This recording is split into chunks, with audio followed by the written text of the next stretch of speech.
Hello students, as in the last lecture, we discuss about the dynamic programming and some basic problems of dynamic programming. ठीक है, जिसमें हमने discuss किया था one problem of the dynamic programming is employment smoothing problem और उसकी कुछ problems हमने सॉल्व की थी. ठीक है, now the next problem of the dynamic programming is cargo loading problem. ठीक है, in which we have some items to be shipped और to be transported and the value और return of the transportation is given per unit. ठीक है, but there are some limitations or some constraints of transportation or cargo loading. So the problem is, in a cargo loading problem there are 4 items of different weights per unit. हमारे पास 4 item हैं जिनके wait से different है, अलग अलग wait के हैं. ठीक है, and different values per unit are given. Values means the return value. अगर हम उनको ट्रांसपोर्ट करते हैं तो हमें कितना पैसा मिलता है. ठीक है, तो रिटर्न वैल्यू आपको दी गई है. Now the items are the 4 items are item 1, 2, 3 and 4 and the weight per unit of each item is denoted by WI. तो आइटम 1 की 1 यूनिट का वेट है 1 यूनिट और उससे जो रिटर्न हमको मिलेगा, उसको ट्रांसपोर्ट करने में जो पैसा हमको मिलेगा वो है 1 रुपीज़ पर यूनिट. आइटम 2 की 1 यूनिट का वेट है 3 kg और जो रिटर्न करने में हमको वैल्यू मिलेगी वो है 5.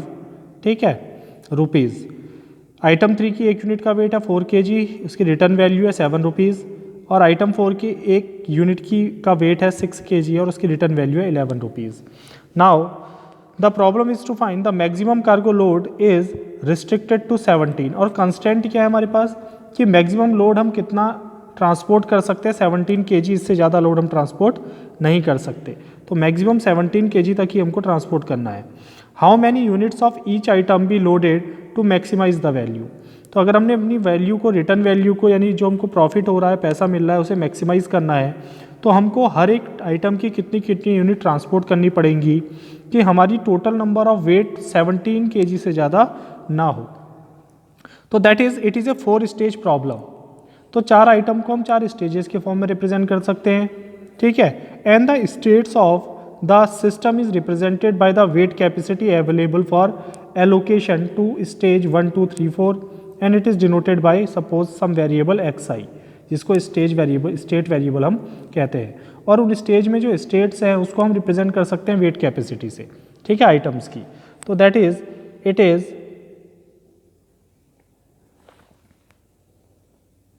अ 4 stage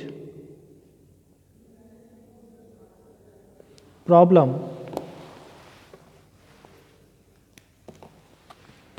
It is a 4 stage problem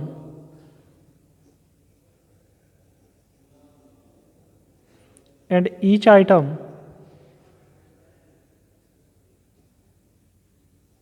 is a stage, represent a stage.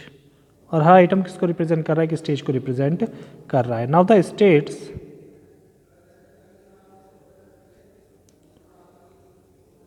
Of the system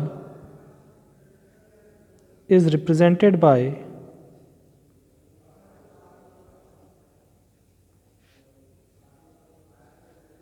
the wait capacity available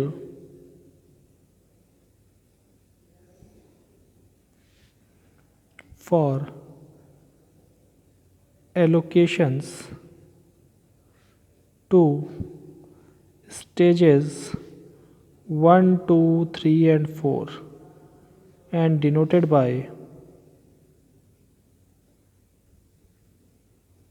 xi. Now suppose, और xi की वैल्यू वेरी करेगी विच वेराइज फ्रॉम 0 to 17. तो मैक्सिमम 17 kg तक ही हम क्या कर सकते हैं, ट्रांसपोर्ट कर सकते हैं. तो जो हमारा टोटल एलोकेटेड वेट है वो 0 kg से 17 kg के बीच में हो सकता है. ठीक है, where I is the number of unit of the item I. Now अगर हम कंसिडर करते हैं if AI is the number of units of item I, यानी 4 आइटम में से किसी एक आइटम में जो नंबर ऑफ यूनिट हम ट्रांसपोर्ट कर रहे हैं अगर वो AI है, then the problem is maximize, हमको मैक्सिमाइज करना है रिटर्न यानी Z is equal to summation I is equal to 1 to 4 A I into P I, where P I is the return and constant are subject to, जो हमारा constant है वो होना चाहिए summation total weight I is equal to 1 to 4 चार item का ए I W I, ठीक है, where W I is the weight per unit and it is less than capital W which is 17, और ये कैपिटल डब्ल्यू यानी 17 से क्या होना चाहिए, कम होना चाहिए। तो ये हमारी प्रॉब्लम है, इसको हमने सॉल्व करना है डायनेमिक प्रोग्रामिंग मेथड से, ठीक है। तो इसके लिए हम आगे सॉल्व करते हैं। तो हम 4 स्टेजेस को कह रहे हैं, there are 4 stages which are the 4 items. तो अगर स्टेज 1 पे हम कंसिडर करते हैं दैट एट स्टेज 1, तो स्टेज 1 पे हमारा जो आइटम है उसका वेट है 1 kg पर यूनिट, तो W1 is equal to 1 kg per unit and the return is P I that is P1, जो रिटर्न वैल्यू है वो भी है 1 रुपीज़ पर यूनिट, वो आपको आगे दिया हुआ है प्रॉब्लम में, ठीक है। So the number of unit to be transported, तो इस आइटम की जिसका वेट 1 kg है उसकी कितनी मैक्सिमम नंबर ऑफ यूनिट हम ट्रांसपोर्ट कर सकते हैं, that is the number of units to be transported are total weight divided by weight per item, then the total weight is 17 और एक आइटम का वेट इसमें कितना है 1 kg, तो इसकी टोटल कितनी यूनिट हम ट्रांसपोर्ट कर सकते हैं 17 यूनिट, मैक्सिमम ज़्यादा से ज़्यादा 17 यूनिट हम ट्रांसपोर्ट कर सकते हैं क्योंकि मैक्सिमम कैपेसिटी 17 की ही है, और इस आइटम का जो आइटम फर्स्ट है उसका वेट है 1 kg, तो इसकी मैक्सिमम कितनी यूनिट ट्रांसपोर्ट कर सकते हैं 17 kg and these units are denoted by A1 which is equal to either 0, या तो एक भी नहीं करेंगे 2 कर सकते हैं 3 कर सकते हैं और ज़्यादा से ज़्यादा कितनी कर सकते हैं 17 यूनिट। तो ये कंडीशन है स्टेज 1 के लिए। अब इसी तरह से आ जाते हैं स्टेज 2 में। स्टेज 2 रिप्रेजेंट कर रहा है सेकेंड आइटम को, उसका वेट हमें दिया है W2 is equal to 3 kg per unit and the return value P2 is equal to 5 rupees per unit, ठीक है। Then the number of unit to be transported is equal to capital W upon W2 that is it is equal to 17/3। Total हमने 17 kg transport कर सकते हैं और एक unit की जो वेट है, एक यूनिट का वेट है वो 3 है, देन 3 5 जा 15.67, तो अप्रॉक्सीमेटली हम कितनी यूनिट ट्रांसपोर्ट कर सकते हैं 5 यूनिट। तो इंटीजर वैल्यू ही हम लेंगे क्योंकि physical objects can not be return in the fraction form, ठीक है। आइटम्स हैं तो फिजिकल वैल्यूज़ हैं, फिजिकल आइटम्स हैं और इनको हम कंप्लीट एक यूनिट के फॉर्म में ही भेज सकते हैं। तो मैक्सिमम कितनी यूनिट भेज सकते हैं इसकी, हम एक बार में 5 यूनिट भेज सकते हैं and these units are denoted by A2 is equal to 0 1 2 3 4 and 5। Similarly for item 3 the stage is stage 3, तो स्टेज 3 में हमारा वेट दिया है W3 is equal to 4 kg per item per unit and P3 is equal to the return is 7 rupees per unit, ये आपको table में आगे दिया हुआ है। नाउ तो इसकी हम मैक्सिमम कितनी यूनिट भेज सकते हैं, तो number of units are total weight upon W3 is equal to 17/4, 4 4 जा 16, तो 4 point something that is approximately 4 unit. तो इसकी कितनी ट्रांसपोर्ट कर सकते हैं 4 यूनिट, 4.2 आएगा ये, ठीक है।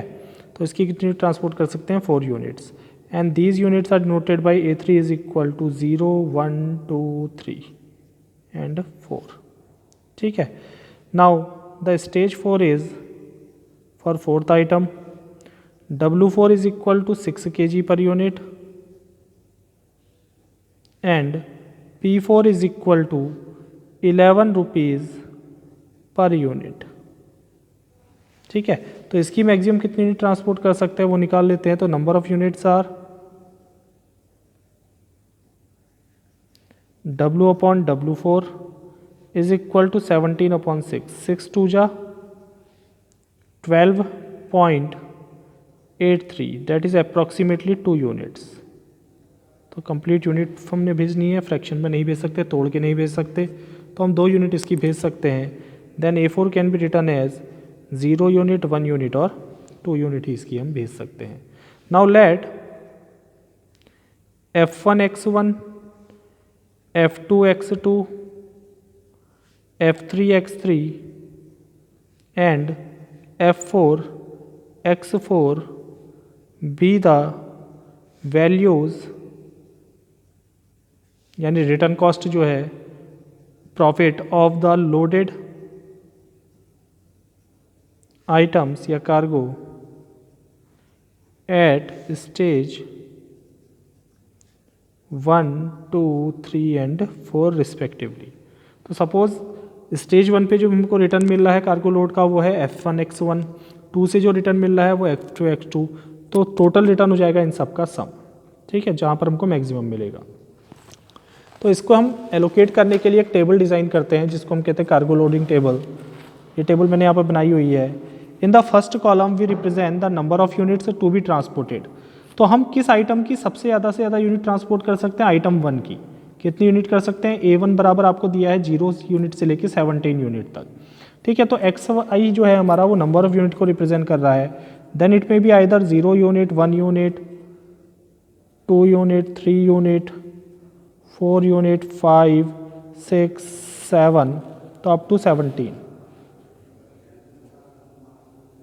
8, 9, 10, 11, 12, 13, 14, 15, 16 एंड 17 यूनिट तक हम क्या कर सकते हैं, इसकी ट्रांसपोर्ट कर सकते हैं, ठीक है। नाउ फॉर द आइटम 1, अगर आइटम 1 की हम कोई भी यूनिट ट्रांसपोर्ट नहीं कर रहे हैं तो कोई रिटर्न मिलेगा, कोई रिटर्न हमें नहीं मिलेगा। 1 यूनिट ट्रांसपोर्ट कर रहे हैं तो पैसा 1 रुपया हमें मिलेगा। 2 यूनिट ट्रांसपोर्ट कर रहे हैं तो 2 रुपया, क्योंकि 1 यूनिट पे 1 रुपया हमको मिल रहा है, ठीक है। For 1 unit the return value is 1 rupees, यह है 1 रुपीज़ की रिटर्न वैल्यू 1 यूनिट पे। तो 1 यूनिट 1 kg, 1 यूनिट की 1 kg है, ठीक है। तो 1 kg अगर टोटल लोड है, टोटल लोड को रिप्रेजेंट कर रहा है। अगर टोटल लोड हमारा 1 kg है तो 1 यूनिट भेज सकते हैं, 2 kg है तो 2 यूनिट भेज सकते हैं, 3 kg है तो 3 यूनिट और रुपीज़ 3 मिलेंगे। 4 kg में 4 रुपये का फ़ायदा होगा, 5 kg में 5 रुपीज़, 6 kg में 6, 7 kg में 7, 8 kg में 8, 9 kg में 9 and 10 kg means 10 rupees, 11 kg में 11 रुपीज़, 12 kg में 12 rupees, 13 kg means 13 rupees, 14 kg 14 rupees, 15 kg 15 rupees, 16 kg 16 rupees and 17 kg 17 rupees. अब हम कैलकुलेशन करते हैं आगे के लिए आइटम 2 यानी स्टेज 2 के लिए। स्टेज 2 का जो वेट है वो 1 यूनिट का 3 kg है, ठीक है। तब तक हम टोटल वेट जब तक 3 kg नहीं हो जाता कार्गो लोड पे तब तक हम इसको कि 1 यूनिट भी ट्रांसपोर्ट नहीं कर सकते। तो अगर हमारा टोटल लोड ही 0 kg है तो यहाँ से कोई ट्रांसपोर्टेशन नहीं हो सकता, ठीक है। टोटल वेट 1 kg है तब भी कोई ट्रांसपोर्टेशन नहीं हो सकता, क्योंकि इसका 1 यूनिट का कॉस्ट 3 kg है, वेट 3 kg, 4 kg और 6 kg है। 2 kg हुआ टोटल लोड तब भी हम ट्रांसपोर्ट नहीं कर सकते। अब जैसे ही ट्रांसपोर्ट लोड कितना हुआ, 3 kg हुआ, तो 3 kg में इसकी तो हम 3 यूनिट भेज सकते हैं, लेकिन इसकी कितनी यूनिट भेज सकते हैं, केवल 1 यूनिट। तो 1 यूनिट इसकी भेजी तो हमें उससे प्रॉफिट होगा 5 रुपीज़ का, ठीक है। इसी तरह से 3 kg है तो 4 kg वाला कोई आइटम हम नहीं भेज सकते, 6 kg वाला कोई आइटम नहीं भेज सकते। अगर टोटल लोड अब 4 kg है तो 4 kg में हम क्या कर सकते हैं, 1 यूनिट तो इसकी ट्रांसपोर्ट कर सकते हैं, तो 1 kg हमारा रिमेनिंग रह गया। टोटल लोड हमने 4 kg भेजना था, ठीक है, और 4 kg में से 1 kg हम 1 यूनिट हम भेज सकते हैं इसकी, क्योंकि इसकी 1 यूनिट की वेट है 3 kg। तो अब 1 kg हमारा बच गया, तो 1 kg हम किससे भेज सकते हैं, आइटम 1 को। आइटम 1 का 1 यूनिट का कॉस्ट है, 1 यूनिट उसकी भेज सकते हैं, यानी 1 यूनिट की कॉस्ट 1 रुपया है। तो इसकी 1 यूनिट से हमें प्रॉफिट जो होगा वो होगा 5 रुपीज़ का, प्लस इसके साथ इसकी 1 यूनिट भेज सकते हैं, तो उससे जो टोटल प्रॉफिट हो जाएगा वो जाएगा 6 रुपीज़ का। अब जैसे ही 4 यूनिट हो गया तो हम इसकी भी 1 यूनिट भेज सकते हैं, और इसकी 1 यूनिट की टोटल कॉस्ट कितनी है, 7 रुपीज़। इसकी अभी तक कोई यूनिट नहीं जा सकती कि इसका वेट 6 kg है। जब तक 6 kg तक नहीं पहुंचते तब तक हम इसको ट्रांसपोर्ट नहीं कर सकते।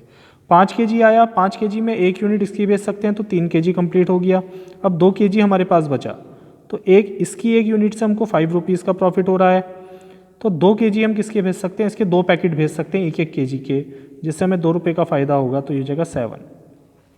5 kg में 1 यूनिट तो इसकी भेज सकते हैं जिससे हमें 7 रुपीज़ का फ़ायदा हो रहा है। अब 5 में से 4 kg कंप्लीट हो गया, 1 kg बचा, तो 1 kg का एक पैकेट हम आइटम 1 का भेज सकते हैं, तो टोटल प्रॉफिट हो जाएगा 8 रुपीज़। अभी भी 5 kg है तो इसको अभी भी हम ट्रांसपोर्ट नहीं कर सकते। जैसे ही वेट 6 kg हो जाएगा तो 6 kg में इसके हम 2 पैकेट भेज सकते हैं, क्योंकि 2 पैकेट 6 kg के बराबर हो जाएंगे। एक पैकेट का वेट है 3 kg, और अगर हम 2 पैकेट भेजते हैं तो हमें फ़ायदा हो जाएगा 5 2 जा 10, लेकिन इसके साथ फिर कोई और आइटम नहीं जाएगा। ठीक है, अब 6 kg में इसकी तो अभी तक 1 यूनिट भेज सकते हैं, क्योंकि 4 kg है, तो 4 में 6 में से 4 माइनस करो, 2 kg हमारा रिमेनिंग रह गया। 2 kg में हम 2 इसके पैकेट भेज सकते हैं 1-1 kg के, तो 7 + 2 = 9। लेकिन जैसे ही वेट 6 kg हो जाएगा तो अब इसका भी एक पैकेट हम भेज सकते हैं, ये हमारे पास एक अल्टरनेट है, तो इसका एक पैकेट जाएगा तो इससे प्रॉफिट होगा हमें 11 रुपीज़ का। ठीक है, इसी तरह से जब वेट 7 kg हो जाएगा तो 7 में 2 यूनिट तो इसकी भेज सकते हैं, तो 3 2 जा 6 + 1 एक पैकेट इसका भेज सकते हैं, तो 10 + 1 = 11 का प्रॉफिट होगा। 7 kg में इसका वेट है 4 kg, तो इसका तो एक ही पैकेट भेज सकते हैं, लेकिन 7 में से 4 माइनस करेंगे तो 3 kg रिमेनिंग रह जाएगा। उस 3 kg में हम क्या कर सकते हैं, जो ज़्यादा रिटर्न देगा, 3 अगर इसके भेजते हैं तो 3 रुपये मिलेंगे, लेकिन अगर इसका एक भेज देते हैं 3 kg का तो 5 रुपये मिलेंगे। तो ये हो गया 7 + 5 = 12। ठीक है, अब जैसे ही हमारा वेट 7 kg हुआ तो इसका एक पैकेट गया, 1 kg रिमेनिंग रह गया, तो 1 kg का एक पैकेट यहाँ से भेज दो। 11 + 1 = 12। सिमिलरली 8 kg हुआ तो 8 kg में इसके 2 पैकेट जा सकते हैं। अब 2 kg बच गया तो 2 kg में हमारे पास एक ही ऑप्शन है कि 2 पैकेट इसके भेज दें, तो ये हो जाएगा 12। जैसे 8 kg हुआ तो ये 4 2 जा 8, इसकी 2 यूनिट कंप्लीट जा सकती हैं, और ये हो जाएगा 17 7 2 जा 14 + 0 = 14। जैसे ही 8 kg हुआ तो इसकी 1 यूनिट जाएगी, 2 kg रिमेनिंग रह गया, तो 11 + 2 1-1 kg के इसके 2 पैकेट भेज देंगे आइटम 1 के, ये हो जाएगा 13। इसके बाद फिर 9 kg हुआ तो 9 kg में इसकी 3 यूनिट भेज सकते हैं, 3 3 जा 9, और 3 यूनिट भेजते हैं तो 5 रुपीज़ का फ़ायदा है, तो 3 यूनिट में हो जाएगा 15 रुपीज़ का, लेकिन उसके साथ और कोई आइटम नहीं जाएगा। इसी तरह से जैसे हमारा वेट 9 kg हुआ तो इसके हम 2 पैकेट भेज सकते थे। अब 9 में से 8 माइनस किया तो 1 kg रह गया, तो 14 + 1 = इसमें भी 15 हो जाएगा। जैसे ही 9 हुआ वेट तो ये हो गया 6 kg, इसके एक पैकेट का वेट है, तो एक पैकेट तो इसका भेज सकते हैं। 6 माइनस 9 - 6 = 3, तो 3 kg अब बच गया हमारा वेट, तो 3 kg में हम स्टेज 2 पे जो आइटम 2 है उसका एक पैकेट भेज सकते हैं, उसका वेट 3 है। इससे हमें फ़ायदा होगा 11 रुपये का, प्लस इसके एक आइटम से फ़ायदा होगा 5 रुपये का, तो 11 + 5 = 16। Similarly if the total wait is 10 kg, तो 10 kg में 3 पैकेट तो इसके 9 हो गया, प्लस 1 कर लेंगे, तो 15 + 1 = 16 आ जाएगा। 10 kg में इसके 2 पैकेट भेज सकते हैं, तो 2 kg बच जाएगा, तो 14 + 2 = ये भी 16 हो जाएगा। अब 10 kg में इसका एक पैकेट भेज सकते हैं, तो 4 kg बच गया। 4 kg में हम क्या कर सकते हैं, 4 kg वाला एक पैकेट भेज सकते हैं, तो ये हो गया 11 प्लस इससे रिटर्न मिल रहा है 7 का, 11 + 7 = 18 हो जाएगा। अब जैसे ही वेट 11 kg हुआ तो 11 kg में इसके हम 3 पैकेट भेज सकते हैं। 11 - 9, 3 3 जा 9 हो गया, 11 - 9 = 2, तो इसके 2 पैकेट भेज सकते हैं, तो ये हो जाएगा 17 kg। 11 kg में इसका 2 पैकेट भेज सकते हैं, ठीक है, 8 और 11 और -8 3, और 3 में हम क्या कर सकते हैं, इसका एक पैकेट भेज सकते हैं, तो जगह 14 + 5 = 19।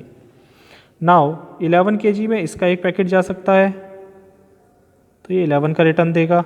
नाउ 5 kg हमारे पास है नहीं, तो 4 kg 5 बचा, 5 में से 4 kg इसका एक पैकेट भेज दो, प्लस 7, ठीक है, फिर भी 1 kg हमारे पास रिमेनिंग रह गया, तो एक पैकेट हम इसका भेज सकते हैं, plus 1, then it is equal to 11 + 7 18 + 1 19, ठीक है। सिमिलरली जब 12 kg वेट हुआ तो इसकी 4 यूनिट भेज सकते हैं एंड 20 + 0 = 20 का रिटर्न हमें मिलेगा। 12 kg हुआ तो 4 kg वाले 3 पैकेट भेज सकते हैं एंड 7 3 जा 21 + 0 = 21 इसका वेट हुआ, इसका ये रिटर्न हुआ। 12 kg में अब हम क्या कर सकते हैं, 6 kg वाले 2 पैकेट एक साथ भेज सकते हैं। तो 6 2 पैकेट भेज दिए तो 6 2 जा 12 + 0 बराबर, सॉरी कितना है इसमें, 11 का रिटर्न है, 11 22, तो ये आ जाएगा 22।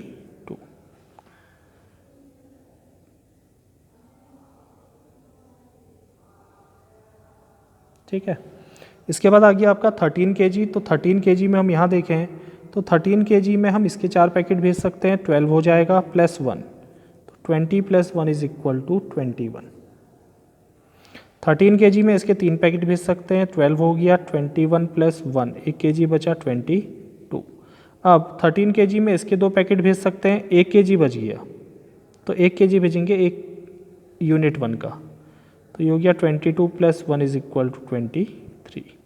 सिमिलरली अगर हमारा 14 kg टोटल वेट होता है तो 14 kg में इसके 4 यूनिट भेज सकते हैं, तो ये हो गया 4 3 जा 12, 12 और 2, तो 20 + 2 = 22। 14 kg में इसकी 3 यूनिट भेज सकते हैं, 4 3 जा 12 + 2, तो 21 + 2 = 23। अब 14 kg में इसकी तो 2 यूनिट जा सकती हैं, तो 22 का रिटर्न देगा, प्लस 2 kg कितना हो गया, 6 2 जा 12 हो गया, हमारा टोटल वेट है 14, तो 2 यूनिट रिमेनिंग रह गई, तो इसके संग आइटम 1 की हम 2 यूनिट भेज सकते हैं, तो ये हो जाएगा 24। सिमिलरली 15 kg, तो 15 kg 3 का वेट है, 3 5 जा 15, तो 5 यूनिट पूरी भेज सकते हैं, तो 5 5 जा कितना हो गया 25, लेकिन और कोई आइटम इसके साथ नहीं जाएगा। अब हमारा 15 kg है, तो 15 kg में 4 के हम 3 पैकेट भेज सकते हैं, तो 12 हो गया, 12 और 3, तो 3 का एक पैकेट हम भेज सकते हैं जो 3 kg का पैकेट अवेलेबल है, ये रिटर्न देगा 5 रुपीज़ का, तो ये हो गया 21 + 5 = 26। ठीक है। 15 kg हुआ तो इसके तो 2 ही पैकेट जा सकते हैं, 12, 3 का एक पैकेट ये भेज सकते हैं जो रिटर्न देगा 5 रुपीज़ का, तो ये हो गया 22 + 5 = 27। ठीक है। 16 kg वेट हुआ तो 5 3 जा 15, 25 + 1 = 26। 16 kg वेट हुआ तो इसकी 4 यूनिट पूरी भेज सकते हैं, इसका रिटर्न है 7 का, 7 4 जा 28 + 0 = 28। और 16 के रिटर्न पे इसकी 2 यूनिट जा सकती हैं, तो 12 हो गया, 4 का वेट बचा हमारे पास, तो 4 के लोड में हम 4 kg का एक पैकेट भेज सकते हैं जो रिटर्न देगा 7 का, तो 22 + 7 = 29। अब जैसे ही 17 kg हो जाएगा तो 17 kg में 5 इसकी यूनिट भेज सकते हैं, तो 5 5 जा 25 प्लस 17 में हो गया आपका 5 3 जा 15, तो 2 का लोड बचा हमारे पास, 1 kg के 2 पैकेट भेज सकते हैं, then it is equal to 27। ठीक है। 17 kg में 4 यूनिट इसकी जा सकती हैं, तो 4 4 जा 16 हो गया, और ये वेट दे रहा है हमें 28 प्लस 1 kg बचा जिसमें 1 रुपीज़ का फ़ायदा होगा, तो इस जगह 29। अब अगर हमारे पास 17 kg है तो इसकी 2 यूनिट भेज सकते हैं, 2 यूनिट इसकी भेजी तो हमको फ़ायदा हुआ 22 रुपये का, प्लस हमारे पास टोटल था 17 में से हमारा 12 माइनस हो गया, तो कितना बचा 5। अब 5 का वेट हमारे पास नहीं है, हमारे पास 4 kg का वेट है, तो एक 4 kg वाला भेज दो। 4 kg वाला भेजेंगे तो उसमें रिटर्न मिलेगा 7 रुपीज़ का, प्लस 17 kg टोटल था, 2 ये भेज दिया। ठीक है। 2 यूनिट यानी 12 kg हो गया, और 1 यूनिट ये 4, 12 और 4 16, एक पैकेट बचा हमारे पास 1 kg का, एक वेट बचा है, तो हम 1 kg का एक पैकेट ये भेज सकते हैं, then it is equal to 30। तो इस तरह से हम क्या करते हैं, कार्गो लोडिंग को सॉल्व करते हैं डिफरेंट अल्टरनेटिव्स के साथ। अब हर जगह पर हम हर रो में जो मैक्सिमम वेट हमने एलोकेट किया है इसके अकॉर्डिंग कितना मैक्सिमम रिटर्न मिल रहा है, तो पहले में तो रिटर्न 0 ही है, दूसरे में रिटर्न 1 है मैक्सिमम, तीसरे में मैक्सिमम रिटर्न देखेंगे तो 2 है, इसको स्टार लगा देंगे। फिर इसमें मैक्सिमम रिटर्न 5 आ गया, इसमें देखेंगे मैक्सिमम रिटर्न 7 है, इसमें देखेंगे मैक्सिमम रिटर्न 8 है, यहाँ देखेंगे मैक्सिमम रिटर्न तो 11, यहाँ देखेंगे मैक्सिमम रिटर्न तो 12 है जो 2 अल्टरनेट के साथ है। यहाँ देखेंगे maximum return 14, in this case the maximum return is 16। यहाँ है मैक्सिमम रिटर्न 18, यहाँ मैक्सिमम रिटर्न है 19 जो 2 अल्टरनेट के साथ है, 2 वैल्यूज़ पे है। Then the maximum return is 20, 21, 22। Again the maximum return is 23, then the maximum return is 24, then 27, then 29 and then 30. So these are the maximum return values. ठीक है, अब इन वैल्यूज़ को हम एलोकेट कर देते हैं मैक्सिमम रिटर्न वैल्यूज़ को। यहाँ पर यहाँ 0 आ रहा था, यहाँ 1 आ रहा था, यहाँ 2 आ रहा था, यहाँ 5 है, यहाँ 7 है, यहाँ 8 है, यहाँ 11 है, then 12, then 14, then 16, then 18, then 19, then 22, then 23, 24, 27, 29 and 30। तो मैक्सिमम रिटर्न कितना मिल रहा है आपको? 30। तो उसके लिए कंडीशन ये है हमारी कि 6 kg वाले हम 2 पैकेट भेज सकते हैं, ठीक है, 4 kg वाला 1 पैकेट भेज सकते हैं और 1 kg वाला 1 पैकेट भेज सकते हैं। So the total for total load of 17 kg, the maximum value of cargo item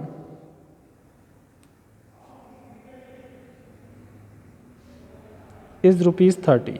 जो मैक्सिमम रिटर्न मिल रहा है 30 रुपीज़ का मिल रहा है, 22 + 7 + 1 which is achieved if we load 2 units of item 4, ठीक है, लास्ट वाला जो आइटम था, comma 1 unit of item 3 and 1 unit of item 1। तो this is the optimal solution of the cargo loading problem. तो इस तरह से हम क्या करते हैं, कार्गो लोडिंग प्रॉब्लम सॉल्व करते हैं। ठीक है, इसके नोट्स मैं आपको सेंड कर रहा हूँ, तो एक बार आप प्रैक्टिस करिएगा इन प्रॉब्लम्स को सॉल्व करने की।